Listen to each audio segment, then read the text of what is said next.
Boa tarde, está começando agora mais um Marco Zero, o seu ponto de partida para grandes debates, grandes reflexões. Marco Zero é um programa do Orla TV, o canal do Jornal da Orla na internet. Você pode acompanhar esse programa e todos os demais na nossa página no Facebook, no nosso canal no YouTube e também no portal jornaldaorla.com.br.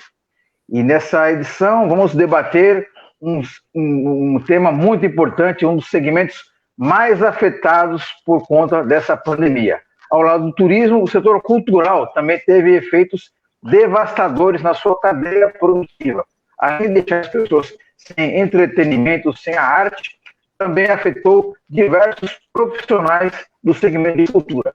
E para debater esse assunto tão importante, eu convidei Sandro Valente, produtor cultural, o Vinícius Sérgio, chefe de departamento de eventos da Secretaria de Cultura de Santos, e o jornalista especializado em cultura, Lincoln Espada. Sandro, boa tarde e muito obrigado pela sua participação. Boa tarde, Vinícius. Boa tarde, Espada. E vamos pro debate, para a conversa. Vinícius Sérgio, boa tarde e muito obrigado pela sua participação. Boa tarde, Marco, um prazer estar aqui com todos. Boa tarde, Lincoln, Sandro, parceiros aí que estão sempre com a gente aqui na cultura. Boa tarde, Lincoln. Obrigado pela sua participação. Boa tarde, Marco, Vinícius, Sandro Valente. É sempre muito bom poder gerar essas reflexões aí no debate público, né? A respeito da cultura, tema tão pertinente aí, principalmente nesse período pós-pandemia, né? Exatamente. Ô Sandro, você e ao lado do seu pai, o Carlos Valente, vocês desenvolvem um trabalho muito importante aí de produção e realização de eventos culturais de alta qualidade aqui na nossa cidade. E, evidentemente, ninguém poderia imaginar que essa pandemia ia acontecer e consequentemente, mexer com a nossa agenda cultural, não só a nossa, do mundo inteiro, a agenda cultural, provocando o cancelamento de vários eventos que já estavam programados. Então, a primeira pergunta, eu gostaria que você falasse para a gente qual o tamanho desse prejuízo e quais foram os eventos que você pode destacar que deixaram de ser realizados por conta da pandemia. Ia acontecer Bom, o primeiro lugar é o prejuízo é incalculável, né? Porque todo mundo deixa de trabalhar, tem um monte de pessoas que dependem disso, não é somente o artista, o produtor, tem os técnicos, tem o pessoal que participa indiretamente, os fornecedores de som, fornecedor de luz, o cara da bomboniere, o cara do estacionamento, o cara do restaurante, da pizzaria, que vai receber as pessoas que saem do teatro e vão lá jantar depois, o cara do estacionamento. Então, assim, é um prejuízo enorme, não somente para nós que vivemos disso, mas para todo mundo que está envolvido, né, com o evento, que o evento tem uma mística que o cara trabalha com show, com teatro, parece que está tudo bem, né? Parece que nossa vida é uma grande festa. Não, mas nossa vida é um grande trabalho, é uma grande responsabilidade. Tem alvará, quando você faz um show, tem um alvará para você tirar, tem bombeiro, tem segurança, tem ambulância que você tem que colocar na porta do show, tem toda uma mídia que você investe para trazer o público para o show, e também você deixa de investir esse dinheiro de mídia e dos patrocinadores, bombeiro, tem... Oi? Tá ruim a conexão? Pode continuar, a gente está ouvindo você, pode continuar. Tá bom. E tem toda a mídia que é investida nos eventos, você gera conteúdo por uma série até para o Lincoln mesmo, que é um cara que vive de cultura aí no jornalismo, tem assessor de imprensa que vai lá, também vive disso. Então, assim, é incalculável. Fora a coisa do remédio para a alma, que a arte, ela traz para nós uma coisa que é necessária para a vida, né? Que é o remédio para a alma. E nesse sentido, a gente fica, por exemplo, a pandemia. Você imagine se a gente não tivesse um filme para assistir, uma live para assistir, um show no YouTube, uma situação que você não tivesse arte para poder ajudar a passar o tempo. Então, assim, é fundamental a arte na vida das pessoas. E o prejuízo é esse. Agora, a gente tem que entender também que o vírus, ele é poderoso, ele é misterioso, ele é traiçoeiro, e ele pegou todo mundo de surpresa, como você disse, e a gente não tem o que fazer. A gente tem que seguir agora os protocolos e as ordens de que vêm das pessoas que estão envolvidas com saúde e respeitar as regras, até que tudo se normalize, que se tenha uma vacina, que se tenha um remédio, que se tenha um tratamento, porque não tem muito o que fazer, é isso. É aguardar. E o prejuízo é esse. Agora, falando o que você fez na pergunta, quais os shows que viriam? Ah, cara,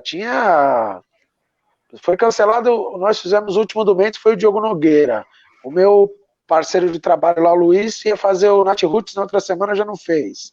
O nosso seria Fábio Júnior, que aí foi adiado para maio de 2021, tem Fábio Júnior. Aí vai ter o Diogo Nogueira de novo, mas teria uma série de outros.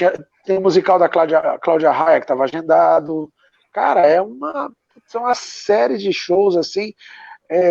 Milton Nascimento viria de novo, enfim, é muita gente, é muita coisa, é só pegar a programação, você vai ver que, assim, é lamentável, mas acontece, né, a gente não é exclusivo que está sofrendo isso, nós somos, eu e meu pai, os únicos, é todo um segmento que está sofrendo com isso, está sangrando, mas a gente está aguentando firme porque a gente acredita que vai voltar tudo ao normal e vai voltar, então a gente está de pé.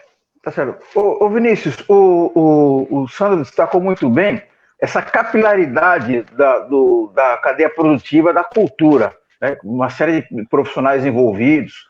E em Santos nós temos um diferencial também, que os eventos culturais têm sido utilizados como mola propulsora também para o turismo, para a economia local, né?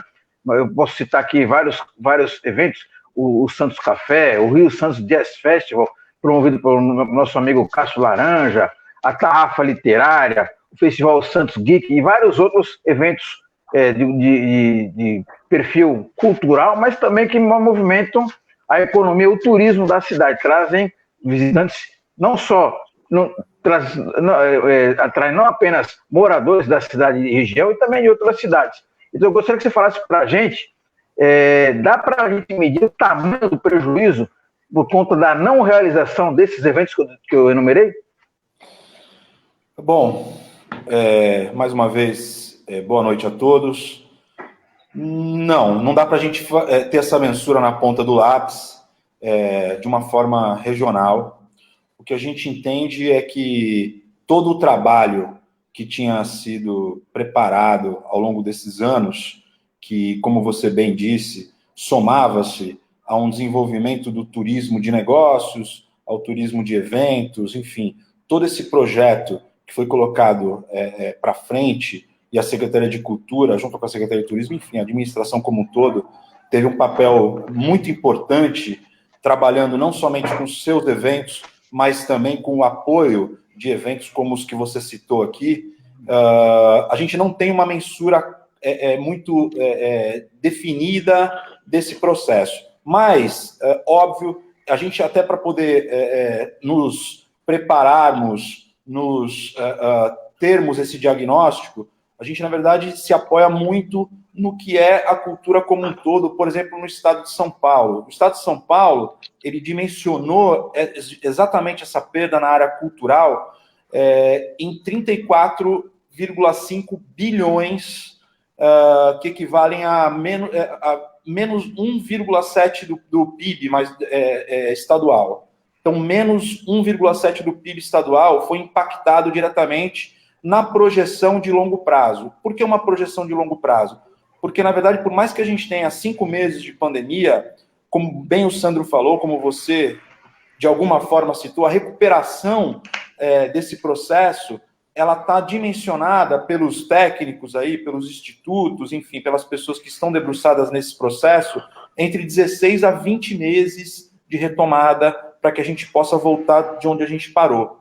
Então, isso, assim, para a gente que está, por outro lado, tomando todos os cuidados na questão ampla da saúde pública, né? Eu tenho convicção que a Prefeitura de Santos fez um ótimo trabalho, a administração fez um ótimo trabalho, está fazendo um ótimo trabalho no combate, no enfrentamento à Covid, que nos possibilitou estar, por exemplo, na fase amarela agora, desfrutando de algumas vantagens em relação ao todo. É duro a gente falar de vantagem numa situação pandêmica como a gente está hoje, né? Em hipótese alguma, eu estou aqui menosprezando as situações que estão acontecendo, os dramas que estão acontecendo em cada segmento, e principalmente no nosso, mas a gente mesmo também teve que fazer uma lição de casa aqui, transformar nossa demanda, nosso compete, por exemplo, o meu departamento paralisado por conta dessa questão da paralisação dos eventos, teve que reformular todas as suas atividades, a cadeia produtiva interna dos funcionários.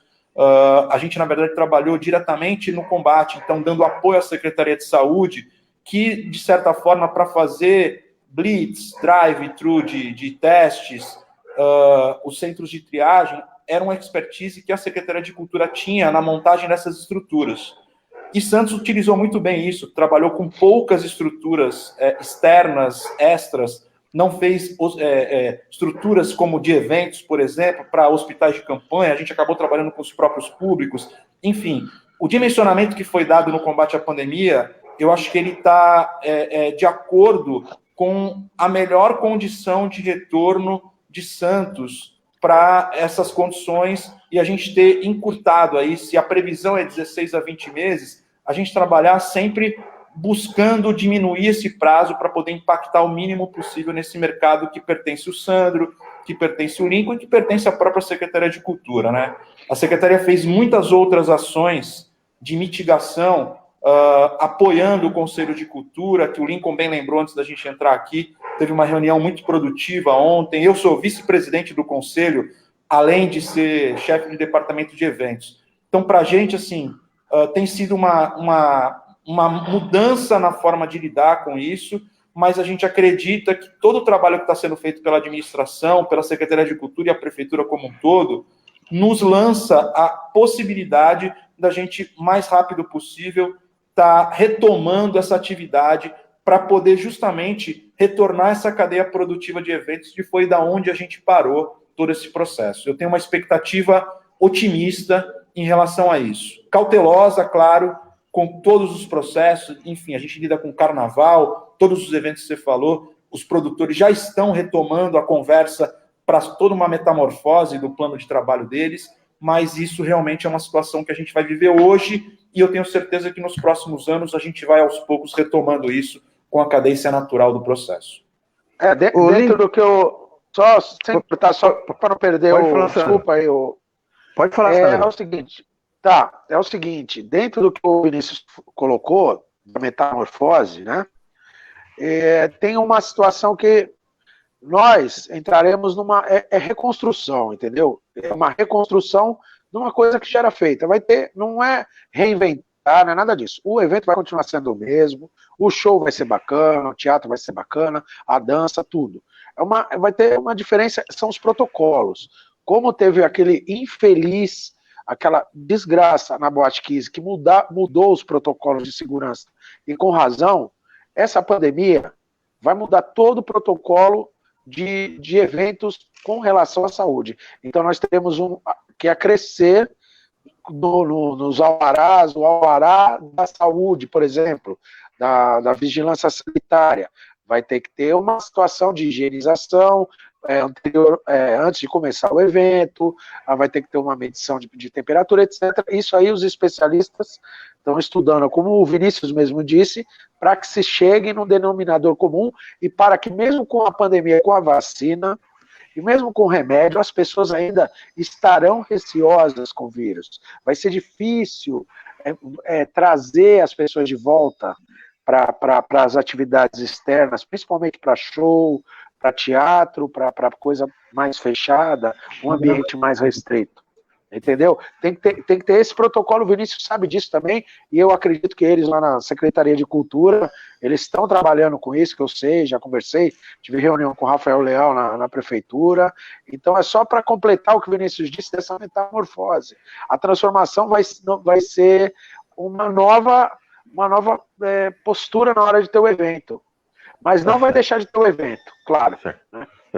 Obrigado, Sandro. Agora, o Lincoln, eu gostaria de falar com você com relação do ponto de vista do artista, porque as pessoas deixaram de ir no cinema, deixaram de ver o seu show predileto, deixaram de ver a sua peça teatral, deixamos de ter eventos, mas ainda assim o artista, profissional da arte, e as contas continuaram chegando, né? Conta de luz, conta do supermercado, e, por outro lado, eles deixaram de ter esse rendimento.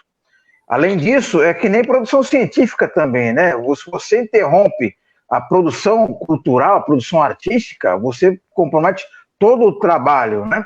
Então eu gostaria de saber de você, você que lida bastante, você que convive bastante com os artistas, como é que os artistas se viraram, estão tentando se virar durante essa pandemia, e qual é a perspectiva imediata que eles têm a médio prazo? Então, nessa questão de pandemia, além de todas as dificuldades com questão sanitária, enfim, né, econômica, tem também o próprio desgaste emocional, né, a saúde mental, tanto com o medo da contaminação, quanto também de como poder realizar o seu trabalho daqui para frente, né, então, grupos de teatro que estavam ensaiando com investimento estadual, municipal, o pessoal estava escrevendo livros, né, desenvolvendo projetos, poder conseguir uma gráfica, poder conseguir também outros tipos de trabalho para poder fazer revisão, tudo isso acabou sendo afetado. Grupos de dança, paralisação com gravação de curta-metragem, toda uma seara econômica que o setor criativo foi impactado, como bem recordou o Vinícius, né? A gente já tem aí na região, pelo menos dentro desses cadastramentos municipais da lei de auxílio emergencial, mais de 5 mil pessoas, 5, 6 mil,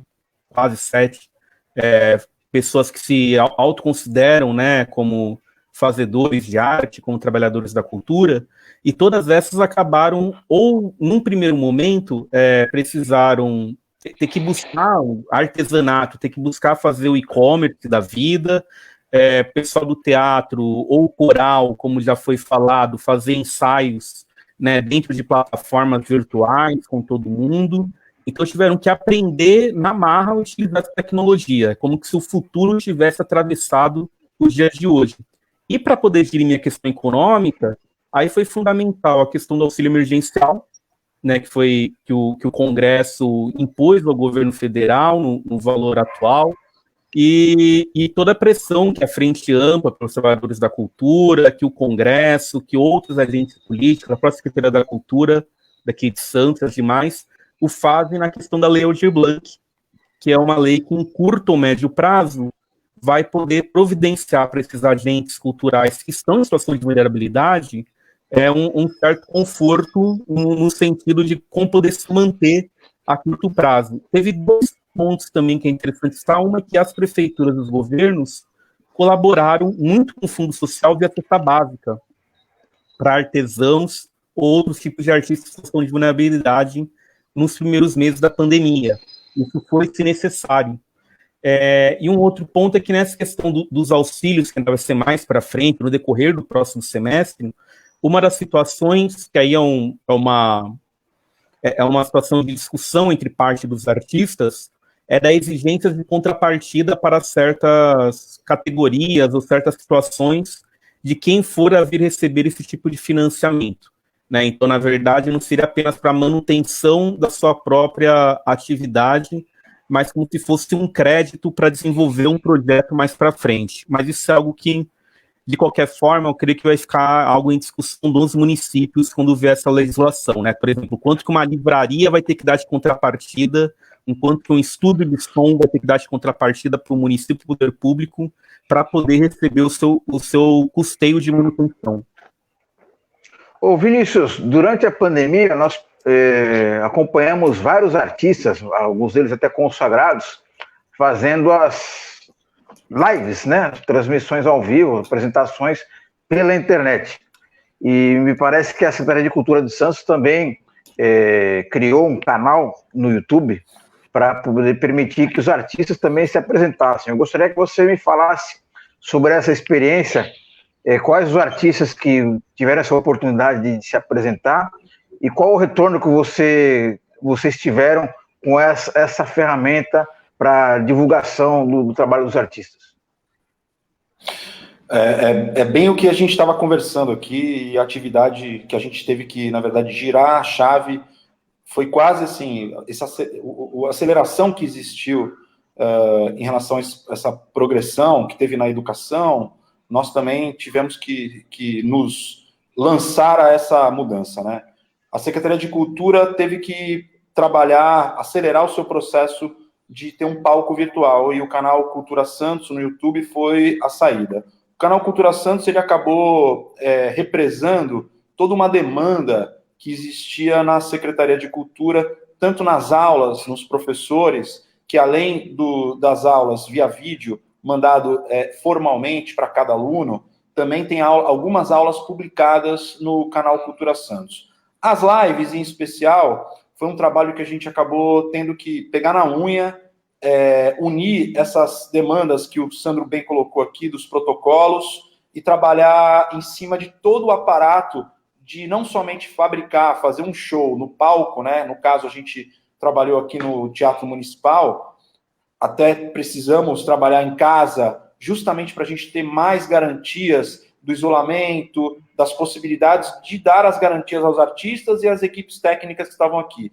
Então, tudo que foi feito aqui, nós tivemos um processo de higienização ampla dos espaços, nós tivemos testagem de todas as apresentações e absolutamente um trabalho de longo prazo, porque a gente diminuiu as equipes de trabalho.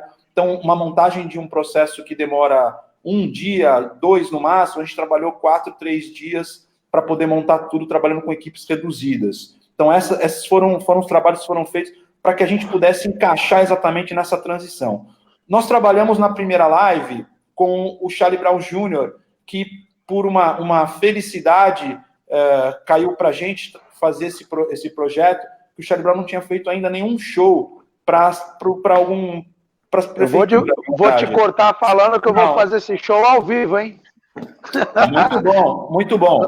Ano que vem pode guardar o dinheirinho que vai ser ao vivo esse show que você já fez do Charlie Brown. Mas continua, desculpa aí. Eu não vou guardar dinheiro. Você vai me convidar, eu vou estar lá, até porque eu fui Não, você vai guardar dinheiro para cerveja. Até porque eu fui o primeiro baterista da banda, pouca gente sabe. Eu não sabia disso, não sabia. Então eu vou ser obrigado. Agora eu gosto mais de você. Eu já gostava de você é meu amigo. Mas vamos nessa. Vou continuar. Então, o Charlie Brown foi a primeira banda que a gente, na verdade, abriu o palco Cultura Santos online, e ele teve uma ação em sinergia a isso, que foi a doação de cestas básicas, né?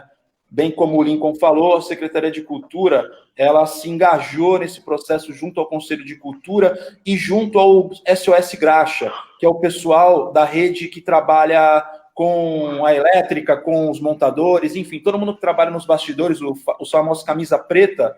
Nós colocamos todos num mesmo combo para poder fazer um bom cadastro, e a arrecadação dessas cestas básicas, que foi feita na live do Charlie Brown, posteriormente, depois na live da Orquestra Sinfônica, que a gente reduziu, trabalhou com 6 músicos, mais o Quarteto Rock, o Bruno, o Christopher, o Paulo Faria e o Mauro Hector, fazendo aquele repertório que a gente tinha feito 2 apresentações no ano passado. A gente fez uma adaptação de arranjos para tocar só com os 6 músicos da orquestra. Então a gente teve primeiro a live do Charlie Brown, no mês seguinte a gente fez a live com a Orquestra Rock, aí um sexteto mais o Quarteto Rock, né, tocando os clássicos, um show muito parecido com o de antigamente, e fizemos depois uma live de samba com o Adidi, com o Fernando Negrão e a Mona, e depois agora fizemos, a última live foi uma live rock, pop com o Gibi. O Gibi, né?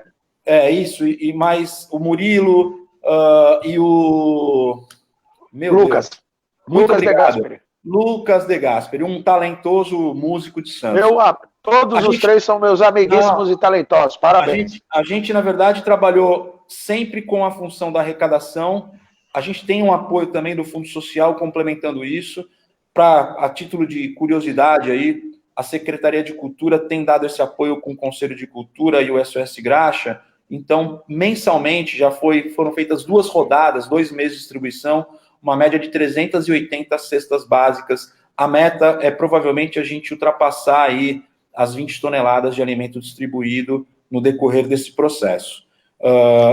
Além disso, né, você pegar um palco desse e colocar ele agora, como bem o Lincoln colocou também, a gente tem o Hora da Cultura, que foi um edital que a gente lançou agora também, que atrai de novo músicos, mas aí com um chamamento público, uma coisa muito mais pluralista, democrática, com toda a isonomia possível, para convocar músicos, artistas de teatro, enfim, todas as artes para poder fazer as apresentações online no nosso canal Cultura Santos.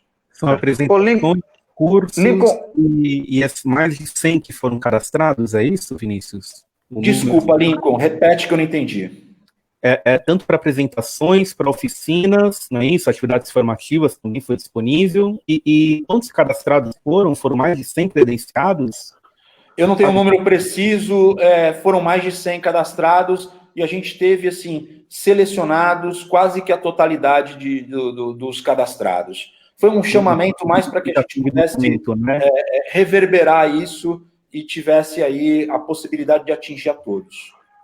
Ô Lincoln, eu gostaria que você explicasse para a gente sobre os fundamentos, aí, o espírito da Lei Aldir Blanc, como é que ela vai funcionar, que ela tem o propósito de dar uma alavancada no setor cultural, de incentivar os artistas. Gostaria de saber a sua análise com relação ao Aldir Blanc, se ela vai ter uma efetividade ou se é apenas fumaça.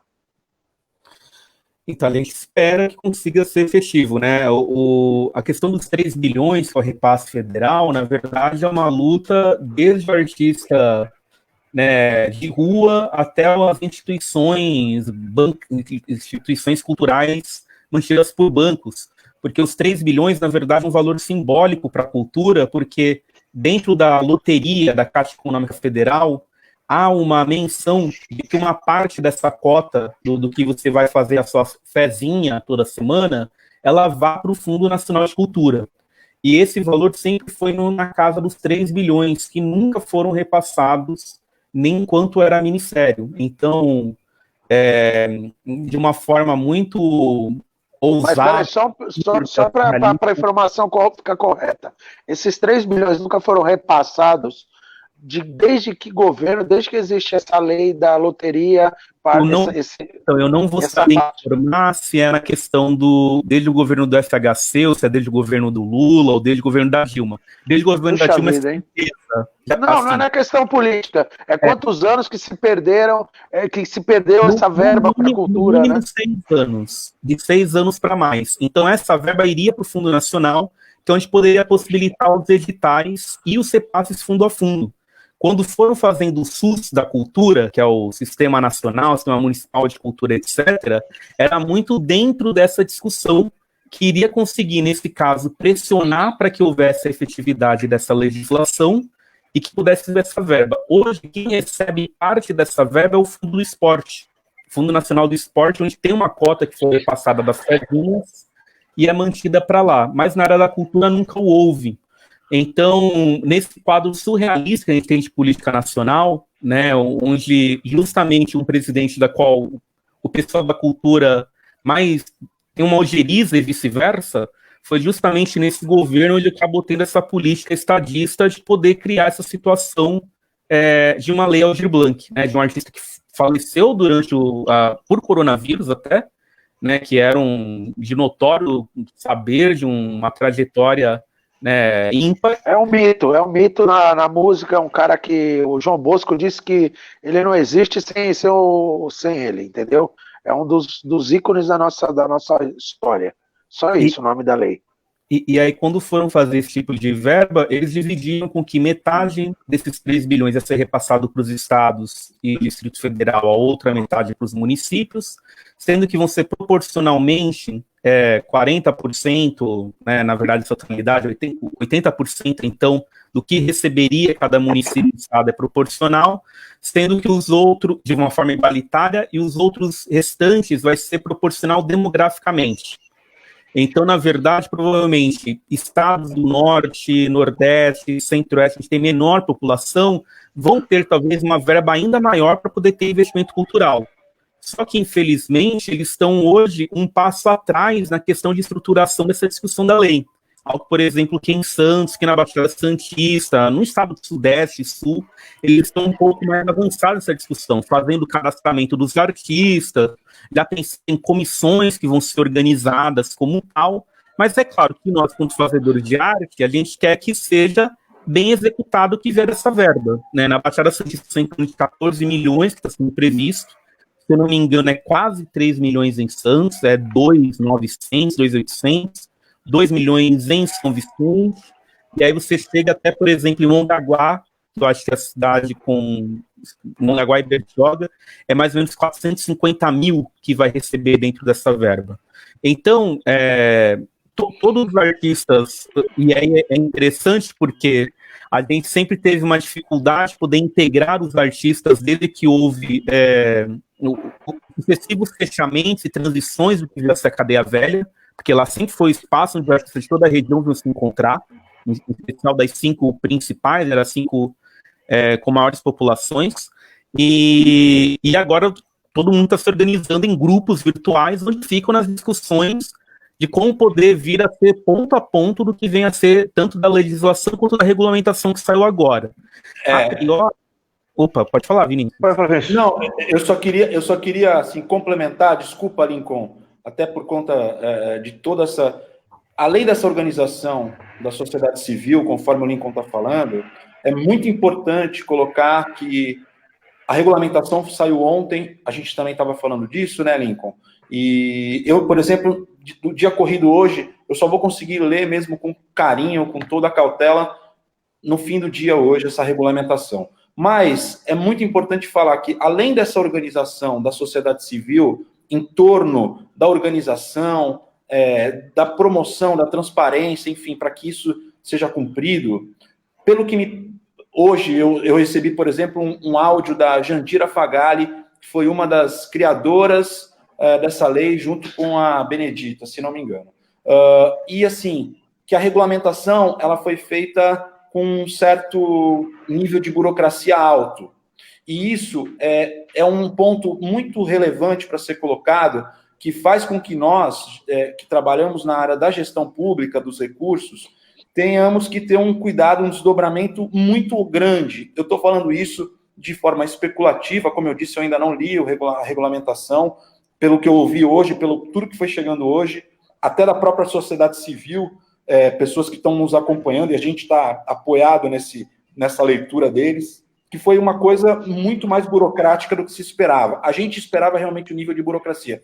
Isso impacta em quê? Como a lei tem prazos de execução, por conta da questão emergencial, como existe um arcabouço de informações jurídicas, que vão desde a lei 8666 até essa questão agora de colocar com emergência, através dos decretos emergenciais, enfim, as prefeituras terão que debruçar nisso de forma muito concisa, muito clara, para poder trabalhar no andamento do prazo. Nós estamos muito confiantes em poder dar esse apoio, como o Lincoln falou, algumas cidades não têm esses recursos, não tem a lida do trabalho burocrático. Santos tem já um fundo que tem uma idade muito boa, uma experiência de trabalho muito boa. O Faculte, por exemplo, que é uma lei de fomento que a gente executa anualmente, nos dá uma certa experiência para colocar isso, além de outros contratos, outros termos que foram feitos com o Estado, que nos fizeram melhorar a qualificação da Secretaria de Cultura em cima desses editais,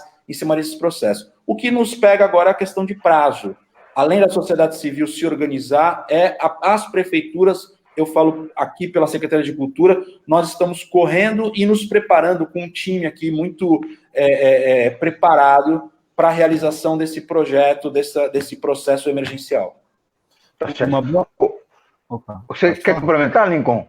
Então, sobre a questão dos prazos, uma boa parte do que ele observa, assim, são duração de 2 meses para a prefeitura poder encaminhar os dados municipais de qual que vai ser a prefeitura, o estado, de qual que vai ser a conta específica do Banco do Brasil, que vai ser repassado via esse banco estatal, a questão das verbas. não necessariamente vai ser do Tesouro Público ou do Fundo Público, mas creio que, consecutivamente, a nomenclatura que vai se encontrar lá vai acabar sendo disso, ou de um gestor, e a partir daí vai ter até 4 meses a mais do que vier, quando vier a verba, de poder fazer a programação da execução financeira. Então, provavelmente, ainda deve se arrastar até o primeiro bimestre do ano que vem. É claro que a regulamentação, ela sempre vai garantir um pouco mais de burocracia do que está na legislação, né? Um decreto regulamentador, ele acaba criando esse tipo de alguns impeditivos, aí é ver mesmo ponto a ponto.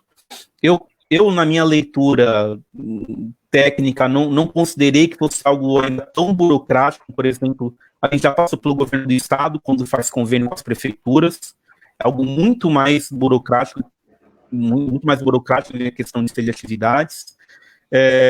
O que vem, mas eu creio que muitas prefeituras não têm uma certa dificuldade nisso, por questão eleitoral, né? Esse é um outro problema também, que é o viés eleitoral, que algumas cidades dizem que quem está na máquina pública acaba até colocando como voto de cabresto ou dificultando que não vai ter acesso a essa verba se não votarem tal pessoa, ou etc. Claro que assim, a gente não sabe até que ponto essa boataria tem seu fundo de verdade, até que ponto quem é que faz esse tipo de ameaça de coerção, né, nessa rede de TI, onde todo mundo vive no meio virtual, né? Ninguém está indo na rua conversar para poder tirar essas histórias dali. Mas existem receios dentro desse sentido, como existem também outros receios de que talvez grupos religiosos venham a se apropriar desse tipo de verba, porque ele dá ali em alguns gatilhos que esses centros culturais eles possam ser pontuados ou garantidos em nível municipal, estadual, e a depender das cores ideológicas de uma administração, pode vir, na verdade, a servir algum outro tipo de palanque. Então, são pontos que cada prefeitura e estado vai ter que ver mesmo ponto a ponto. O que a sociedade civil espera e cobra, a questão dos artistas, é que em cada prefeitura o gestor já comece, em si, uma discussão com os artistas. Porque existe nível de Condesb, os secretários regionais, os secretários da região já se encontraram com os artistas, com frente ampla, membros de cada movimento de cada cidade, para poder ouvir as demandas e fazer um intercâmbio. Mas, tirando essa seara da reunião do Condesb, não houve outras discussões em alguns dos municípios. Peruíbe já tem uma comissão até que foi organizada, com a parte da cidade civil, para poder ajudar no cadastramento. A cidade que ainda não iniciou o cadastramento dos artistas e dos espaços, algo que ocorreu em todas as outras cidades. E, ao mesmo tempo, vão fazer a questão do uso do recurso da Lei Aldir Blanc. O Guarujá também o fez. Os artistas gostariam que fosse um pouco mais com um pouco de maior transparência e visibilidade, que não estava na pauta da reunião quando foi organizado como tal, e outras cidades onde vai haver ainda essa situação de criação e de consenso entre os artistas e gestores públicos. Lincoln, deixa eu apresentar um último assunto aqui que eu acho muito importante aqui. Vou pedir para o Sandro responder, e rapidamente, já temos 37 minutos de transmissão aqui. Vou pedir para o Sandro... Quanto tempo eu tenho para responder, só para eu entender? Você tem 7 segundos. Tá bom. Boa noite, pessoal. Eu acho que é muito importante. O Sandro, eu vou pedir para o Lincoln e o Vinícius comentarem rapidamente também. A pandemia trouxe uma série de aprendizados e revelações também. Eu acredito que uma delas foi essa... Antes, o artista, ele era meio demonizado, até a própria Lei Rouanet, as leis de incentivo à cultura eram demonizadas. Muitas pessoas... Besteira. Muitas pessoas consideravam o artista um vagabundo. Eu acho que, por conta da pandemia, a pandemia acabou revelando essa capilaridade da cultura como atividade econômica, e também revelou, humanizou, vamos dizer assim, o profissional de cultura, que estava meio que oculto, né? Ele parece que era uma entidade sobrenatural, e as pessoas perceberam que quem produz cultura é um ser humano que também tem as suas contas para pagar. Então, Vinícius, gostaria que você me falasse, então, qual que é o principal aprendizado que nós podemos tirar dessa pandemia, do ponto de vista dessa humanização do artista? O Vinícius sabe, o Vinícius é músico há muito tempo, ele sabe da piada, né? Eu tô até fora de foco. Eu sou músico, eu sou produtor de show, mas você trabalha com o quê? Né? Não era considerado uma coisa, e é um folclore, Lei Rouanet, nada. Todo o nosso trabalho que a gente faz aqui em Santos, o Vinícius sabe muito bem disso, e todo mundo, você também é nosso amigo, sabe disso. Nosso trabalho é feito com a ajuda de parceiros, a iniciativa privada, a Secretaria de Cultura atuando, são os nossos sócios que nós temos aí, são as pessoas nas outras cidades, em São Vicente tem parceiro, tem o Indine que está nos assistindo aqui, mandar um abraço ao nosso parceiro lá de São Vicente, tem o pessoal da Praia Grande, tem o pessoal do Guarujá que a gente já fez espetáculo lá. Então, assim, é um folclore achar que nossa vida é uma grande festa, porque a gente trabalha com a arte, com a festa, com o amor, com a vida. A arte é orgânica, a arte faz parte da alma de todo mundo, é um trabalho como outro qualquer. Eu tenho 3 filhas, é depoimento pessoal. Eu tenho 3 filhas, moro com 2, uma mora com a outra mãe de outro casamento, que é a Alice. A Clarice e a Marina moram comigo, e vendo a situação aqui muito apertada, a gente passando dificuldade mesmo de grana, porque a gente está sem trabalhar desde o dia 8 de fevereiro, eu e meu pai já tem uma idade, então não é fácil para todo mundo, o lado psicológico de todo mundo está muito abalado. Minha filha faz bolo, faz torta e vende, ela tem 15 anos, e ela está vendendo bem pra caramba, criou uma outra atmosfera, a gente aprendeu que menos é mais também, a gente voltou para dentro do seio da família, a família todo se ampara, a gente começa a olhar as pessoas com mais generosidade, estava faltando isso entre todos, então você já olha, o outro, todo mundo é irmão aqui, eu estou vendo aqui, o cara também está na mesma fria que eu, está todo mundo no mesmo barco, não tem ninguém melhor que ninguém, artista é um sujeito igual eu, igual você, igual o Vinícius, igual o Lincoln, todo mundo no fundo é igual, então assim, não existe um misto, o cara está bem, está na cobertura no Leblon, e se tiver também, é porque ele tem mérito. Ele fez por onde, ele fez a arte dele, expandiu. Mas não vem o caso, a maioria da classe trabalha assim, luta. Tem gente que vem de Cubatão para trabalhar no Teatro Municipal, tem gente que vem do Guarujá, vai trabalhar em São Vicente, na cultura. Todo o pessoal é duro. A gente faz um show, não sabe se vai ter público, não é garantido. Entendeu? A gente faz tudo para dar certo, a gente vive da bilheteria, às vezes não tem bilheteria, às vezes a gente toma prejuízo, mas a gente vai lá e cumpre. Então, assim, todo mundo que trabalha com a cultura, o Lincoln conhece bem, o pessoal do teatro amador, teatro de rua, é o pessoal da dança, é o pessoal da Orquestra de Santos, que é um trabalho muito bem feito, mantido, né, pela Secult. Mas eu vou esquecer de gente aqui, eu vou até parar de falar, que senão o pessoal vai ficar bravo. Tá, Sandro, você vai parar de falar, eu vou dar a palavra pro Vinícius. Vinícius, você acha que é possível tirar um ensinamento, uma revelação positiva dessa pandemia, no sentido de valorizar a produção artística, não apenas aquele artista que aparece para a plateia, mas também os artistas que dão a retaguarda para que o espetáculo aconteça? Sem dúvida. Da parte, vamos dizer assim, do sentimento, da humanização, do calor humano, eu acho que a palavra que define isso é empatia. A gente conseguiu, de certa forma, trabalhar muito melhor a empatia, se posicionar em relação ao próximo de uma forma diferenciada.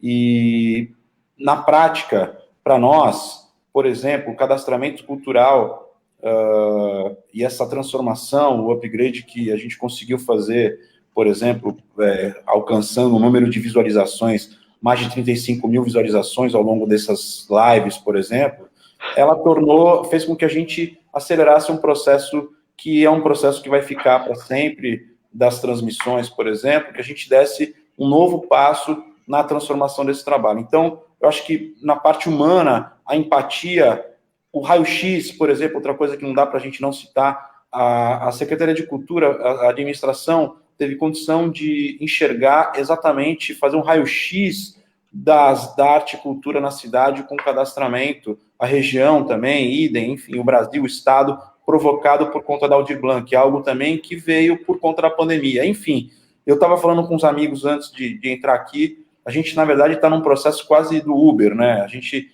teve que fazer a mudança, a uberização da cultura. Não quero diminuir, generalizar, enfim, o que foi feito, mas para poder mal comparar e entender. A gente acelerou esse processo, tendo que fazer uma transformação. E a reboque disso, a questão da empatia que foi criada, o se enxergar no próximo, isso foi fundamental para que as coisas andassem de uma forma melhor e mais humana.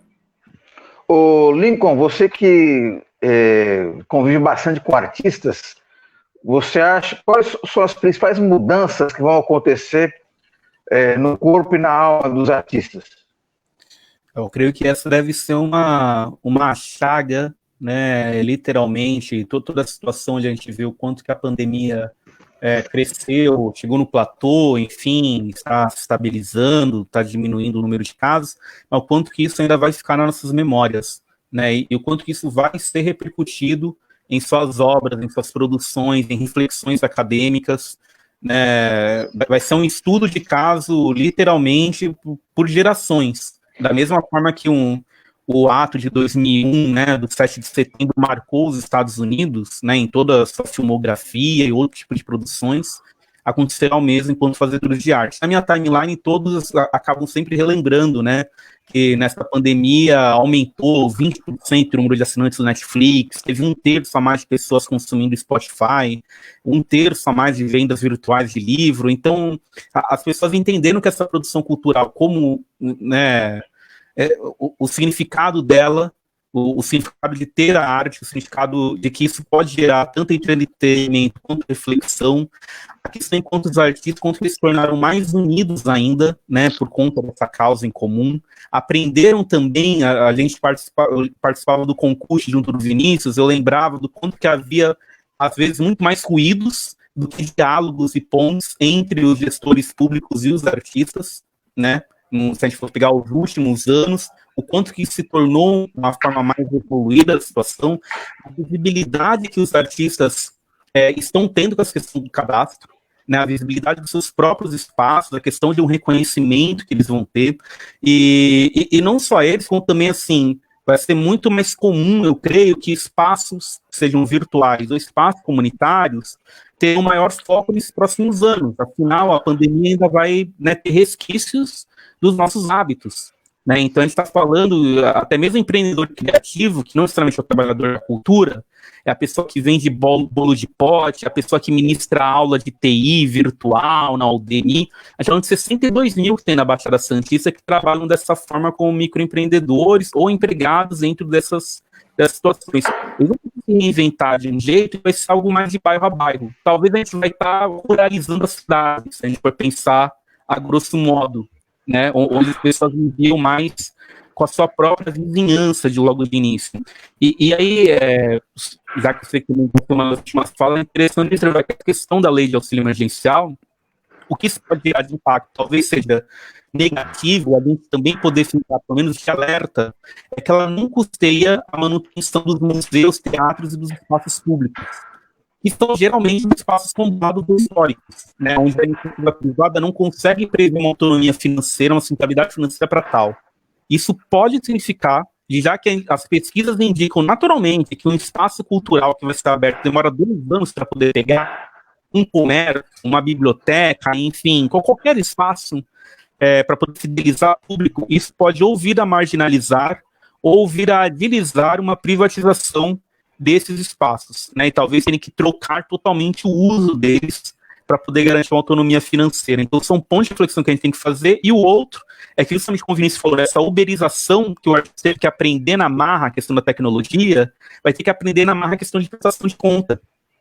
E aí, num país onde tem milhões, né, quase 1/4 da população com CPF ali a ter que se ajustar, a gente pode também ter várias entidades que vão ter que ali aprender entre o dedo do equilibrista para não ficar com o CNPJ também sujo nesse rolê. Porque a gente tem que também fazer esse tipo de... São duas questões, que é o patrimônio e os CNPJ das instituições culturais.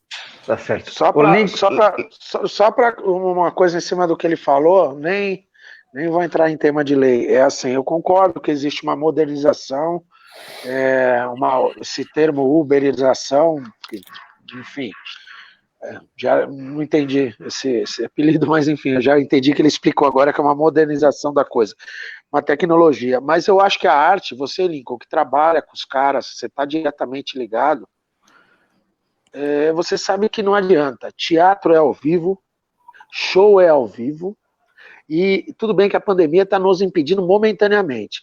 Tudo bem que surgirão novos conceitos e novo entretenimento ligado à modernidade, live, etc. Mas, cara, assim, isso é uma coisa particular, tá? Eu acho que a arte, ela é orgânica. A arte é vida, a arte é o cara no palco e a plateia lá assistindo. É o cara no palco tocando e a plateia lá trocando. É aquele feedback do cara cantar e a galera gritar. É o feedback do cara cantar e todo mundo cantar junto. Isso a tecnologia não vai tirar nunca.